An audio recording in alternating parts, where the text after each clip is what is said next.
Hey, and welcome to Anne's Norwegian Knitting. Conversations where knitting meets culture, heart, and history. I'm Anne, and in this podcast, we're going to slow down stitch by stitch to explore the stories, the traditions, and joys that live in our knitting. Sometimes it's going to be just me, other times you will meet Steph, and other times again, I will be joined by friends, colleagues, or special guests. But always, always, always with yarn in hand and curiosity at heart.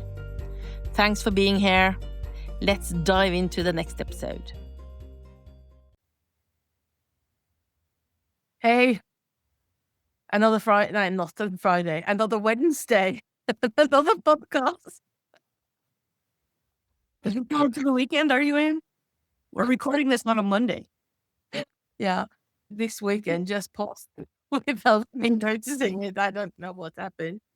But we are here to record another podcast. It's Anne, and I'm here as always with the beautiful, with Steph. Yeah. Good to be here. Yeah. We are back with the previous one. I think we did from away, didn't we? Oh, we did. Yes, from vacation. Now we're back to work. Yeah, and it feels weekends. like I never went. So there you go. But today this coming Friday, you might not believe this, but this coming Friday, Easter starts in Norway. I know you guys listening to this, most of you, Easter doesn't start until Sunday a week. A week from now. Yeah. But in Norway, we start Easter on this coming Friday. And we thought we were going to talk about the Norwegian Easter as compared to most of the rest of the world. So if you start Friday, is it like a whole week off of work? You have to take days off.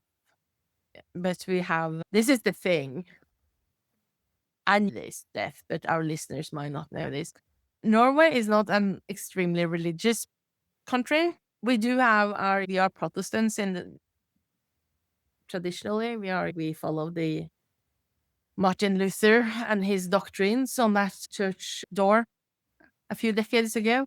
So we are Protestants traditionally, but we are not really that a big religious people. We have our faith, but not practicing the way that many other countries do.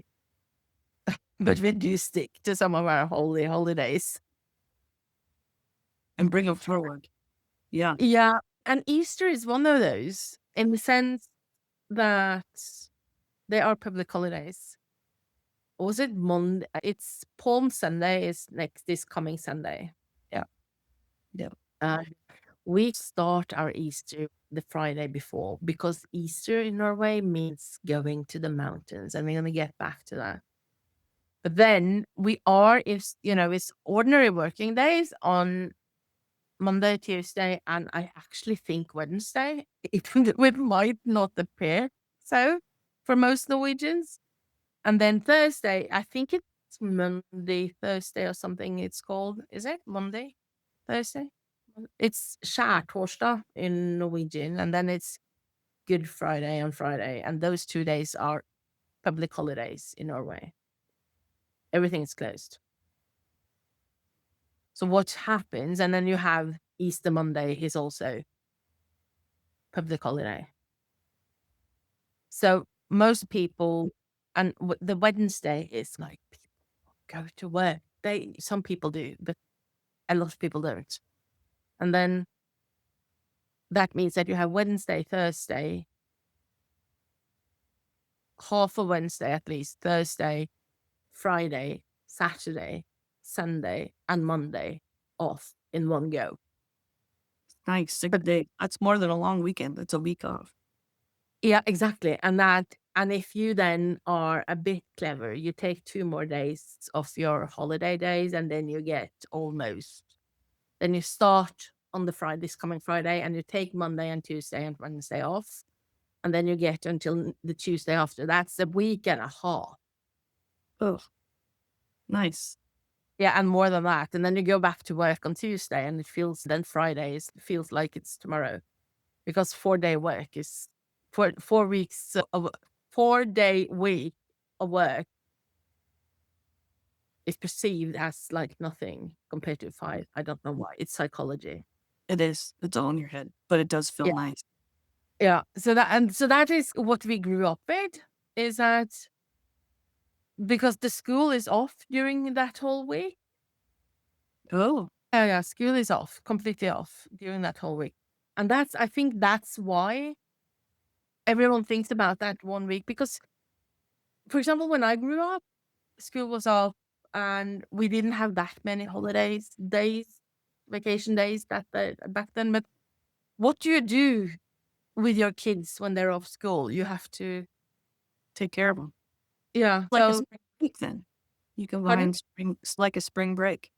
It is. It is. I think that's it. But it's just a joint holiday, national spring break kind of thing. Mhm. Yeah. What do you do then? You put those kids in a car and you drive to the mountains for a week, right? Yeah, you Yeah. guys don't go someplace sunny and warm, you enjoy your own. Some people do. Become more normal, usual over the last few decades because the world has shrunk. Not Yeah, literally, but yeah, everything is so much more accessible. But traditionally, what we think about is the mountains. Having said that, there are more people not going to the mountains than there are going to the mountains. It's just this perception of what Easter is supposed to be like. what you do. Yeah. And it's also all about outdoors. We had one of our community meetups last week, and then Joe from our community meetup said it's the vernal equinox. So halfway between the solstices is right now. Yeah, And that's yeah. really all about the outdoors. Mm. So you guys go out, like you talked about skiing, but you also bring outdoors in. And one of my favorite new traditions is bringing in the branch. You find some. I went out this weekend and found a willow. Yeah. And we still had a bunch of snow. I'm like, we are not going to find any willows that are blooming, but okay. So we went out and we did. The willows are starting to pop.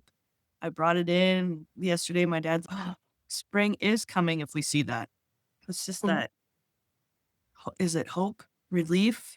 The sun is coming, spring is coming. Yeah. And I think that is okay. This year, haven't had that much snow, to be quite honest. And that's because it's been really cold. And when it's really cold up here, we hardly ever, then we have less snow. The colder it is, the less snow. It's just the way it is. So we have really early spring this year. But there are periods when we go into Easter and we're still in the middle of winter, or it feels like it. And I think, but the light is coming back because it's Yeah. so dark in the middle of winter and around winter solstice and that kind of stuff. It's really dark. And then it slowly starts the day starts to become longer. And around Easter, the temperature starts rising. It might be cold at night, but it's warmer during the day. The days are longer. You don't go into hibernation at 3 p.m. every afternoon. You find yourselves looking outside, and it's 7 o'clock and it's still light. And it's wow. And that encourages you to go out and be out, Yeah. right? Yeah. Yes. And at the same time, it's also if winter is not really giving up on you quite yet, then it's about time to maybe push that spring a bit by bringing some of those things inside with those branches and stuff. Yeah. Uh, And they don't have to be flowery. It just feels so much like spring and it's beautiful with even without flowers. Like mine is the pussy willow. So I've got the pussy willow blooms, but do you have blooms on yours? this one is not blooming. This is birch. I don't know if you can see it, but it's actually starting to become green. Oh, really? Yes, it came in with when I took it in, it was like a week ago, I think, or maybe a week and a couple of days. I don't know, something like that. And it was all black, nothing on it. I just went out to the bush outdoors, just outside there, and just cut off a few branches and brought them in because I wanted to put out my Easter decor. And that's basically because it's a bit early, I know, but it's because I do what I do and I need to show you guys. So I start Christmas early and I start Easter early because I can't ask you to knit Easter decor 2 days before Easter. You need time and to show it off. And it's so much more fun to show it off live than to use old pictures. But when it comes in, it's just a black branch, and then it's just as exciting every time. Are they going to bloom, or are the leaves coming out on this one, or are they not? And I can see it on this one. There are a couple of the branches they will not come out, but there are other 3 of them they have really started To to bud bloom. out. We're taking a picture, same angle every day. So I'm gonna make a video with the Oh, cool. yeah. Nice. Yeah. So we should talk about what you hang on your branches, because that's not a US thing, and I doubt it's a Canada thing either. So what is hanging on your branches? Yeah. So since we then have this 1 week plus of Easter holiday vacation period kind of thing, we do tend to, we don't, my family grew, well, when you are in kindergarten and at school and you do craft, you come home with some of those, Not fine art. What? yeah, that art that you make when you are a small kid. We make that for Christmas, but we also make it for Easter. And we're gonna get back to that chicken thing. Small other stuff, make eggs, that kind of stuff, and you bring it home. We bring those branches in and we hang eggs on it, whether they are painted or something that you buy in the shop with decor on. But what I do is that I knit them. Yeah. Because I love to knit and I haven't, there are people doing it. That's not something that I brought from home. We didn't do knitted Easter decor. I'm doing knitted Easter decor because of what I'm doing. And I'm being creative and I really like adding a small little thing every year. So we have in the mountain, you have 5 or 6 different small Easter patterns, small projects that you can make in between. But these ones there is, so you bring those in and you hang eggs on it, or whatever kind of egg thing that you put on it. You guys, you go out and you hide your eggs for the Easter bunny thingy. But normally what happens in Norway is that there's too much snow to go looking for Easter eggs at Easter. So we bring it indoors and have our own version of our egg thing. So we put them on branches. That is a normal tradition, not necessarily knitted ones, but yes.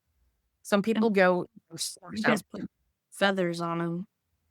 The feathers are not what that's for. The feathers are not for Easter. The Oh, feathers are for what we call Fastelaven. And I need to translate that. I need to check. Fastelaven. Fastelaven, English. Okay. Shrovetide, Nordic Carnival, Mardi Gras, Premium. Well, Mardi Gras is part of the Easter Good Friday. Yeah, okay, so it's not that.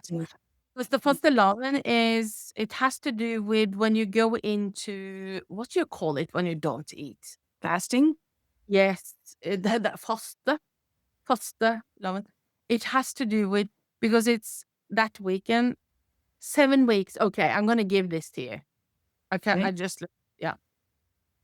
Is the Sunday before Ash Wednesday.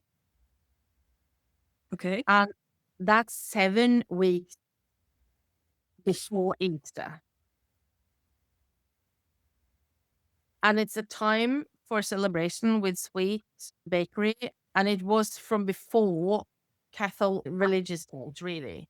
But it has to do with, it is, oh goodness, sorry, Shrovetide, Shrove tide. I don't know. But it's earlier. So feathers are for that period, that day, that Sunday. So that's usually that Sunday is about the moon, phases of the moon. It has to. It's they do say, this is the one that I've been told, always been told, is that it means it's the night before you start fasting, Mm-hmm. before Easter. There's a fasting period now in the spring here in religious terms. And the night before, then you eat all these sweets and stuff. And that's what I thought was Fastelaven. That's what I always been told was for Fastelavens. Yeah, the Fastelaven is the entrance into the 40-day long fasting that lasted until Easter Eve, as we call it, the day before Easter. 40 days is a long time. I know. And that was when we have buns with this floury sugar coating and cream and jam in it. The Skollerbrand? No, Different one. buns.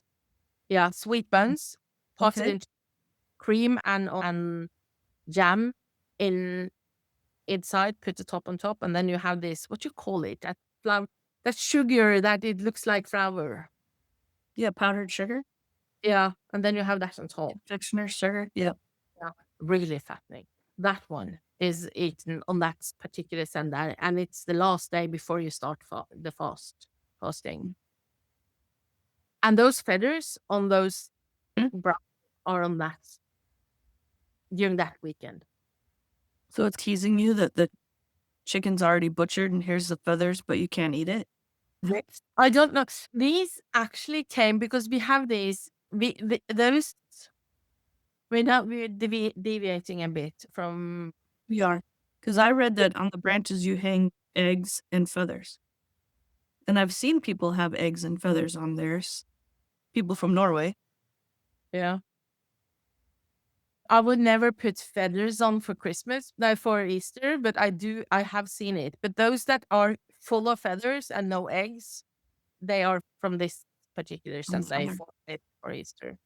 Okay. And in modern times, this is quite fun because in modern times in Norway, we have this, it's not called Norwegian Women's Sanitet. What is Sanitet? It's an association of people helping women helping not so fortunate people. And in 1946, they started the tradition. They were selling those twigs with those feathers on for Fastelaven, and then the revenue from that was going to people that needed it. Oh, interesting. Yeah. And today, they still do it. And today, apparently, the revenue goes to research on women health stuff. Oh, nice. Yeah, Yep. yeah. And it's what happens up here in Norway is that in late January, then the tulips starts coming from the Netherlands, kinds of colors. And the closer you get to Easter, the more of the tulips in the shops and the more you see of colors. And then they go all yellow right now, if you go to the shops, there are buckets and buckets of yellow tulips. Because those tulips and those branches with those feathers are the first signs of spring coming into. It's dark. In January it's dark. We still we really want to go towards summer, and you feel that you need more light. So the tulips is the first sign of it, and then it's a bit personal. This, I would suppose that not all Norwegians have the same connotations to this thing, but this is how I perceive it, and what I've grown up with was that we always had tulips coming in January. Then came those feathered branches in February, and then Easter, sometimes late and sometimes early. And then you had more branches with the eggs on. When the branches start to open, come back to life. Yeah, yeah, totally. Whether they bloom or leaf out or whatever. Yeah. Cool. So we talked a little bit about baking. What else do they bake at Easter time there? A lot of people in our community are into baking right now, so Yeah, they are. In Norway, it doesn't have any particular Easter baking traditions, really. Well, they probably have in the local. But what I always thought about was what we did do is that we have waffles, because what Norwegians do is that they make that batter and then they bring this long lead so that they can, what you call it, bake them in that, what you call that when you make waffles in that I thing call it a that, waffle iron, waffle yeah, maker. that's what we call it, iron as well, waffle iron. So you bring your waffle iron outdoors and long lead so that you can have the electricity attached and bring all the extra stuff that you do. And you do all this outdoors if the weather is good, obviously, because we have this perception that the weather at Easter is always, really good. It isn't, but when, you think it is in your brain. Your brain tells you it is. And then you do that outdoors and you have waffles So what for do you it. put on them? If you're outdoors, your butter's not going to melt on them. And I doubt you use Yeah, this. but the butter is always, today what you do is that you have butter that is soft. Yeah. I never would put butter on my waffles. I have either warm waffles straight from we call it from the press. Straight from the press. Okay. Straight from the iron. Yeah.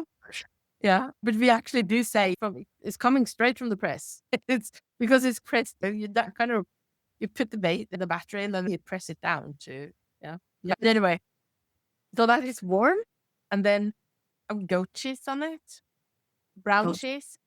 oh, brown cheese. Yeah, Brunwurst or whatever you call it. gudbrandsdalsost. Yeah, the yeah goat cheese in Norwegian is brown cheese, and then goat cheese is then, if you want the white goat cheese, then you have to specify that. Okay. Yeah. So then you have that, and then it melts. Yeah, and then And that's it. Just goat cheese. yeah, just goat cheese Oh. or jam or sour cream. Oh. Sour cream. And yeah, sour cream, is that the fluid one, or no? That's the double cream. That's the fluid one, right? Sour cream is the one that looks, yeah, like yogurt, but it's Yep. That's sour. sour Yeah, cream. Yep. yeah. So yeah, and then sour cream and jam. So either brown cheese or jam or sour cream and jam. Those are my alternatives. Some people just prefer one of them or two of them, or I could take either. That sounds great. Yeah, it is. What's the brown cheese is caramelized Mm. milk, because that's what it is. So it has this caramelized taste to it. It's sweet, lots of sugaring in it, because that's part of the milky sugar. It's not added sugar, but it's the sugar that's naturally in the milk. And then if you also add a tiny little sprinkle of salt, it's Salt. amazing. It, yeah, it really is.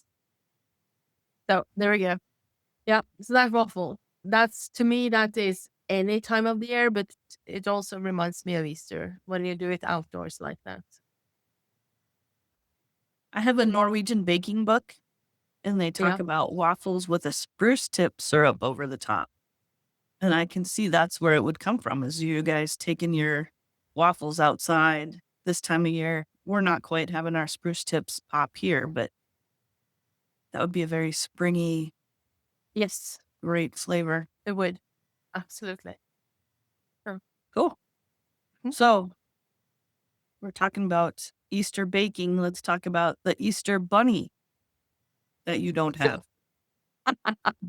Yeah, this is, I remember so well. First winter I lived in England back in the 80s. God, that's a long time ago, 89. I remember going to the shops and there were Easter bunnies everywhere. And I was like, the world was a bit bigger back then. So we went as enlightened as we are today. And the Easter bunny has slowly found its way into Norwegian culture as well. But we never had Easter bunnies at my home. We always had, and the big thing in Norway is Easter chicken. And to me, that makes so much more sense than the bunny. Who would want a bunny running around looking for your eggs? I'd rather have the chicken making those eggs, right? Yeah. Yeah. So this is the thing. We Norwegians, we eat more eggs than anyone in the world during that week of Easter. It's like ridiculous amounts of eggs. You can probably Google this and find some numbers that are gonna blow your mind off somewhere. We eat a ridiculous amount of eggs, and we have the Easter chicken.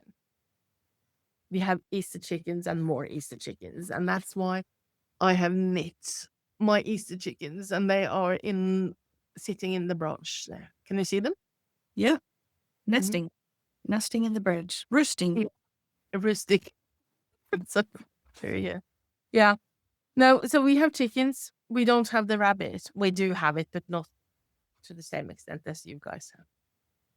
Yeah, that's a fun tradition. Different. We talked a little bit about going outdoors and skiing. And you guys always, so skiing for you guys is it's a family affair, family deal. I know you ski from one place to another, and there's places you can start fires, right? There's little fire pits along the trails. No headed fire pits along the trails. In the summer, there are dedicated places where you're allowed to. Either you're not allowed or you're allowed. But in the winter, if you go skiing, when I grew up, if you went cross country skiing at Easter, everyone had one log in their backpack.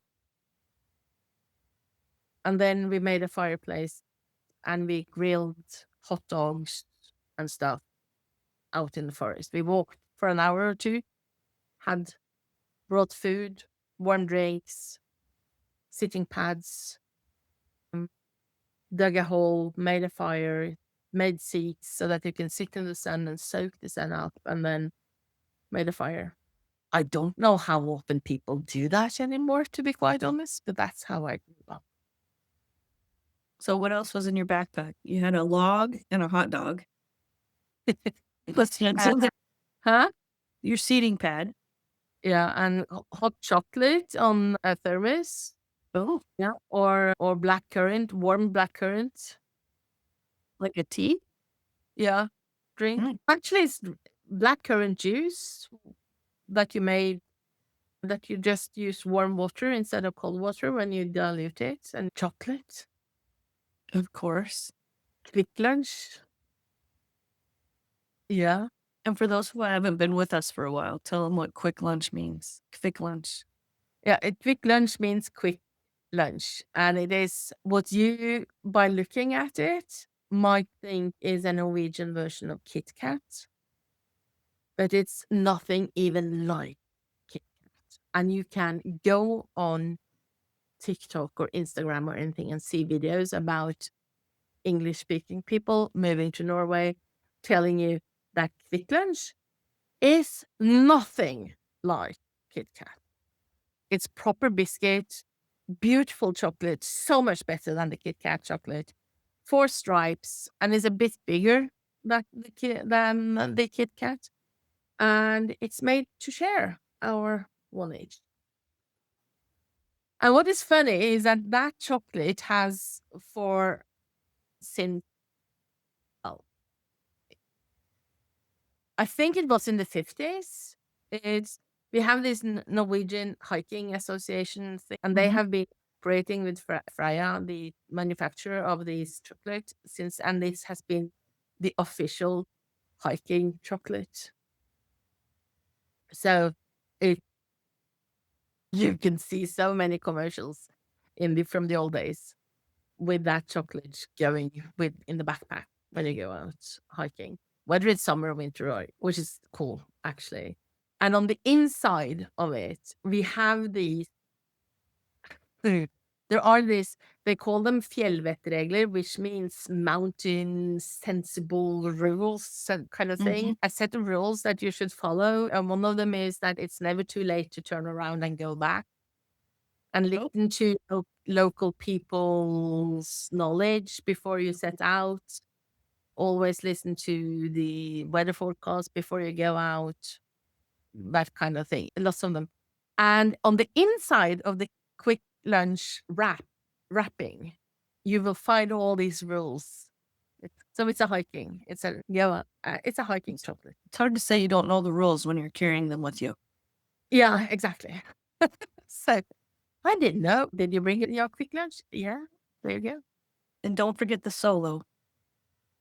Yes, and Solo. Solo is a soda, which is very Norwegian. Actually, it came as a result I think it's from the 30s, like the 30s. Someone brought back, do you know about the Orangina No? from the Mediterranean? I think it's either French or Italian. I think it might be French. I don't know. French or Italian. An orange drink, soda drink. That back in the 30s from the Mediterranean. And then from that, they decided to make a Norwegian counterpart, and that became Solo. Yeah. And it's very Easter. Solo is I think it's because it's yellow, because everything yellow comes out at Easter. But every Easter they are doing campaigns on it. So you get for 1.5 liters in a package. It was for $5. And I just bought 2 of those packages with and without sugar, obviously. And I did the without sugar thing because I like that one the most. But anyway, That's yeah, a fun tradition. yeah. So if you're off a week, obviously you need something to do. So let's talk about the mysteries. You guys go crazy over mystery book, television. We do. It's like, We do. can I call it British crime that you guys get into? It's mostly British. It is. You have an occasional North American thing going, but it's mostly British because I don't know, it's British. So does the whole country get into one book or one TV show? Not Or is there books multiple? anymore. Yes, there are always. You do bring crime mysteries if you go to the mountain. Most of us, if you do read, you do that, but not all read that. But still, it's more. Today you can stream whatever you want, wherever you want, whenever you want. But you also have linear television kind of thing as well. Wherever you log on to any Norwegian streaming service in Norway right now, whether it's Netflix, HBO, Sky, it's all about mystery series. And what they do is that, because in the old days, before the streaming, we had all channels had, most of them had one series that started on Friday, this coming Friday, and it lasted until Tuesday. And then they had a new series starting on Wednesday that lasted until Easter Monday. Because that's we have a long holiday, so lots of episodes to cover that whole week. Today, and they do still the linear ones, they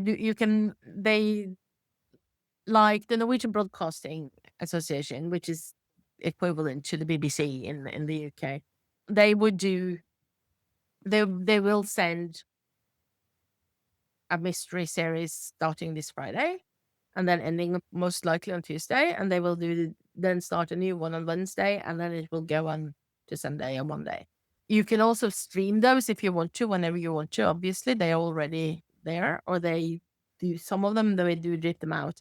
But in addition to that, they have more of it.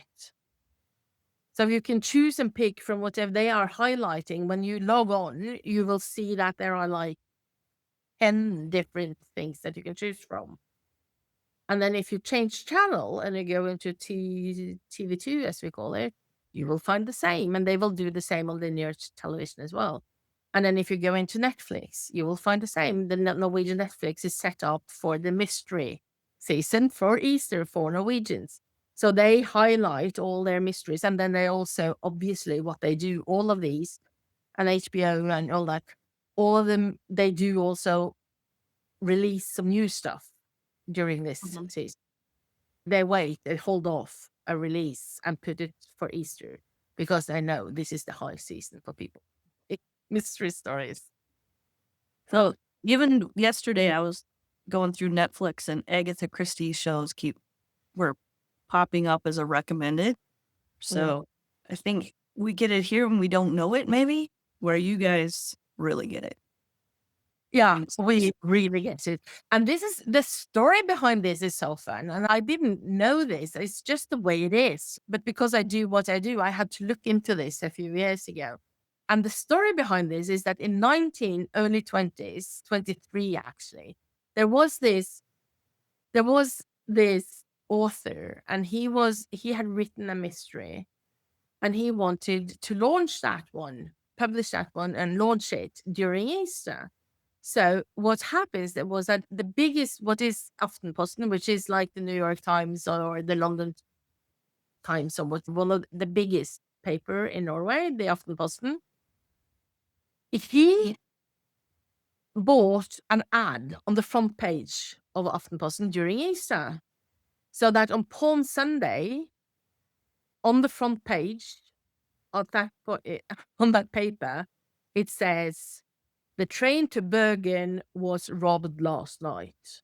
And it came across so realistic that people actually thought that the train to Bergen, which is on the West Coast, was robbed last night. And this paper is coming out. It's a national paper. It's coming out predominantly in Oslo. And this, people actually thought that, and then they eventually become clear that this was actually a commercial stunt from an author that wanted his book to go viral, in the sense that anything did go viral back then. And it was a huge success. The book sold a lot. But that started off that Easter trend thing. That was the beginning, because this was on Palm Sunday, and then it was like, from there, it just took off. I like the start of that. That's a cool story. Yeah, it is, isn't it? Yeah. Yeah. That is cool. Yeah. So we should also talk about milk cartons. So in the United States, we put children's faces on milk cartons to try and find lost children, or they used to. That was a long time ago, probably back in the 1900s. But in Norway at Easter time, you guys put fun mystery things on milk cartons. We do, and there is this mystery story on the milk cartons every Easter. I'm trying to find. I want to show you guys. There it is. I went to the shop. I'm gonna share screen and show them. Share screen. Window. Yeah. So I went to the shop the other day, and I thought, okay, I'll need some new pictures. So this is what it looks like. We are very different than you guys. We have two milk manufacturers. This is one, and this is another one. And if you look at this, Tina is the one that has been around always, right? And here you see, this is this year's story, and this is the front page of it, and then you see the stories. There are different milks. The different colors are different milks. This is what I call middle milk. I don't know what it is. But then it starts there, and then it goes around to the back side, and then you have this one. So you have 2 pages with story. The story is the same, as far as I know, on all the cartoons. And but I think maybe they have, well, if they have any. That's my That's your treat. Oh, and little buds coming out. Yeah, I don't think the buds are coming out quite yet on this one, but anyway. But then you have this other one here. I didn't do this. There have some sort of competition that goes on mystery, but the mystery stories they do Easter. I don't know what this is. It's the hunt for the Easter eggs, and as you can see, There's your bunny. Yes. So the bunny is probably more present than I'm thinking that it is, but I never grew up with bunnies. We didn't have that many bunnies. We had chickens. Yeah. So it's the Easter egg hunt, this one. And this is fun because this one reflects, we have what we call Easter skiing race, Mm. påskeskiren, and that's a huge thing. If you're in the mountains and it's just, you can probably, if there are no kids available, there is something else that is liquid available during these skiing races. Something that makes you giggle a bit. If there are kids around, then that's not as happening that much, but it's depending on what age you're in. So Norwegian, the rabbit is skinny and on skis in the mountain. Yes, That's yes, so Norwegian. yes. And then you see lots of people in the background that they are part of the Easter fun in the mountains. But I think you're right. This is very Norwegian. The Easter skiing race is very Norwegian. It really is. So there you go. And then this one here is your sleuth a fox? the golden tine. This Tina is a girl's name, but it's also the name of these butter things that you had butter in. That's the Tina in Norwegian. Yeah. So this is called the golden Tina. And then this is the story. It starts here. Yeah. Oh, this one is cool. Welcome to the 30-year anniversary of Tina's Easter mystery. Oh, so they're celebrating years of doing it. That's fun. Yeah. At my and this is happening at a farm hotel. Hang on, let me see. And here are yeah, this is the story. Yeah, it's so cool. And then on the next one, here is, I don't know if this is, and then there is a riddle here or something that happened, and someone has then stolen that golden butter box thing. Then the one is saying it wasn't me, and then you are supposed to guess on who did it. Yeah. So there we go. Yeah. And this is some of the Easter fun that they do in the mountains because I knit my decor, right? And I did take a picture this morning. Where is it? See? Oh, I see green. Yeah, it's coming out. Yeah. So there you go. Stop sharing. Cool. Let's talk about one more Easter tradition. The knitting of the Easter kofte. Maybe we should say what a kofte is. People might not know. Yeah, yeah. It's funny how you say kofte. Kofte, Kofte, kofte, koft, kofte. kof, kofte. Yeah. And E is an E in Norwegian. Okay. Yeah. Good. I'll try and remember that. Ooh, And the I is an E in Norwegian. that's not hard. No, I know. That's not hard at all. But we manage. So we can, I just have to adapt. I can learn this.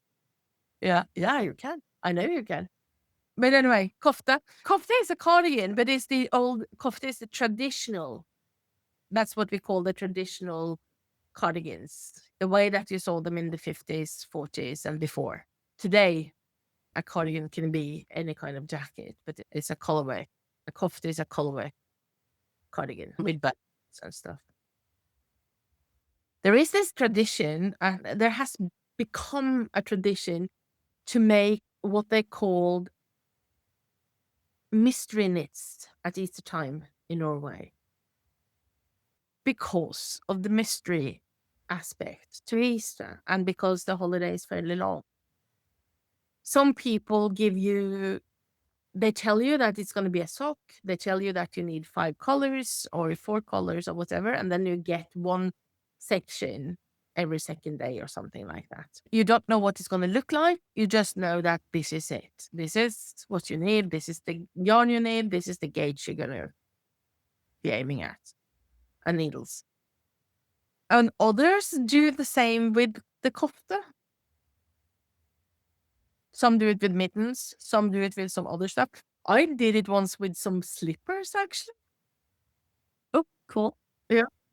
a few years ago, I did it with some slippers, and some do it with a kofta. There are one designer here in Norway, and she's done kofta every year since forever.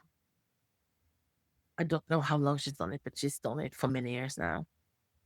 And then what happens is that she gives you the sizes and the measurements, and she tells you it's going to be a kofta, and she tells you that these are the colors I'm using. If you want to swap, do that, but make sure that they go together, which is an art in itself. Yeah, we've had some color discussions lately on the inside. And then people get ready, they buy the yarn, they buy the needles, and then part one comes out this coming Friday, and then they get a section every day or every second day for 10 days. And then some people knit. All they do for Easter is to knit, and they sit down and then knit that kofta, that cardigan, and finish it. Others obviously need more time. I would never be able to. I probably would, but at the same time, we do have other stuff to do, don't we?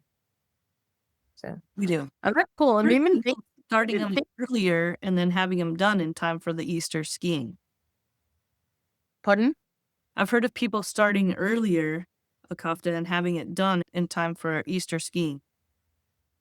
Yeah, yeah, I heard you say that. I haven't seen that, but that makes sense actually. Yeah, that makes a whole lot of sense, and then it's ready for Easter. Yeah, but I think it started, and most people are doing it during Easter because Easter is mystery. Yeah, Easter equals mystery in this country. But I got an idea, and to be transparent with you guys, we are actually thinking about doing something like this next year. Can't promise you anything, but we're thinking about it. But we would start a lot earlier. It's not like you're gonna get one section every day during Easter. Mostly because I need the time off during Easter. So it would be a fun one. We could do a mystery. yeah, I must admit, my brain is already on the design section. Perfect Yeah. little teaser at the end. Yeah. That was the Norwegian Easter. So what I do is that I encourage you to knit some Easter decor. We have in the mountain, you get those big eggs that I just showed you. You get the chickens. We also have a little fun bunny, which I can't find. I have the pattern and I find that, but I can't find my bunnies. I have some bunnies here somewhere. You get a hanging egg and the chicken and egg cozies. Yeah. And we're dripping that out we already started. We're dripping it out until Easter. And then I'll leave those patterns available in the mountain for a couple of months, and then I take them away, and then we bring them back next year. It's just the way it is, because it is a fun Easter thing to do. Yeah. Yeah. It's fun to add on every year. I made a couple hanging eggs last year and a few more this year. And this one came through this year, the big Yeah. egg. This is from this year's new, yeah. And it was fun, and I have a couple of projects for next year that I actually want to do. And I hope to have that ready done by Easter, and then give it out next Easter. Yeah. Right. Yeah. Yeah, and I made a few more egg cozies this year. They're fun. Yeah. And also, as you said, the hanging eggs, it's like a couple of eggs every year, and then eventually you have a full tree full of eggs. Yeah. All balloons. Okay. Okay. That was Easter, everybody. Enjoy the sun. Yeah. And until next time, make them beautiful stitches. Bye. Bye. Thanks for spending this time with us here on Anne's Norwegian Knitting, conversations where knitting meets culture, heart, and history. If you enjoyed this episode, we'd love for you to share it with a fellow knitter or leave a note to let us know what you think. If you want to know more about As Norwegian Knitting, go to asnorwegianknitting.com and check it out. Until next time, may your stitches be steady, your yarn untangled, and your heart full. See you in the next episode.